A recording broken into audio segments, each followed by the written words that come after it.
سلامونه ملګرو، اقبال حسین یم د اقبال خان افیشل چینل نه.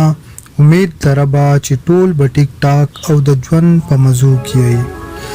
ملګرو، د پښتو ژبې یو مشهور سندرغاړی کفایت شاه باچا چې هر پښتون به یې پیژني، چې هغه نن ډېر په بېدردۍ سره په صوابۍ زیده کلي کې خپلو دشمنانو وژلی دی او په هغه ځای مړ شوی دی.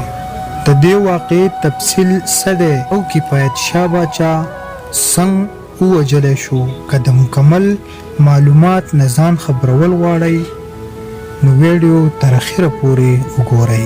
ملګرو، کفایت شاه باچا یو مشهور سندرغاړی و.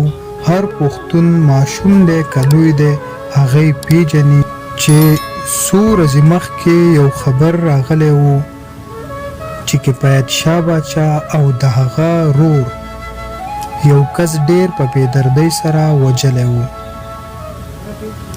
نو په هغې باندې ډېرو خلکو مذمت هم کړی و چې داسې څنګه کیدی شي یو سندرغاړی به وي او هغه به دومره لوی ظلم کوي، یو کس به وژني. خو کله چې معلومات وشو نو دغې کسانو د کفایت شاه یو معصوم زوی وژلی و چې هغه ډېر ښایسته و نو هغه یې ډېر په بېدردۍ سره وژلی و.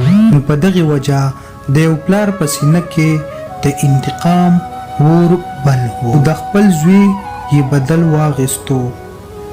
نو په دغه کیس کې کفایت شاه څو ورځې په جیل کې هم تېرې کړې چې د هغې نه پس په ضمانت راخلاص شو. خو د جمعې په ورځ په کفایت شاه باچا د مانځه نه پس ډزې وشوې او په هغه ځای وفات شو. په دغه کیس کې په نامعلوم کسانو باندې FIR کټ شوی دی. الله دې نور خیر کړي او الله دې وکړي چې د دغې خاندانونو په منځ کې روغه وشي. ملګرو، د دشمنۍ نه هیڅ نه جوړیږي.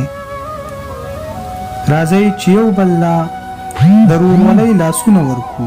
او ملګرو، کفایت شاه باچا په خپلو دعاګانو کې یاد ساتئ الله دې د هغو خاندان له صبر جمیل ورکړي او الله دې وکړي چې په دې منځ کې جرګه کینی او دواړو خاندانونو ترمنځ روغه وشي. نو دا به ډېره بهتر وي. هر چېرته چې یې ښاد او آباد اوسئ. د خپل ځان ډېر خیال ساتئ. د لوی الله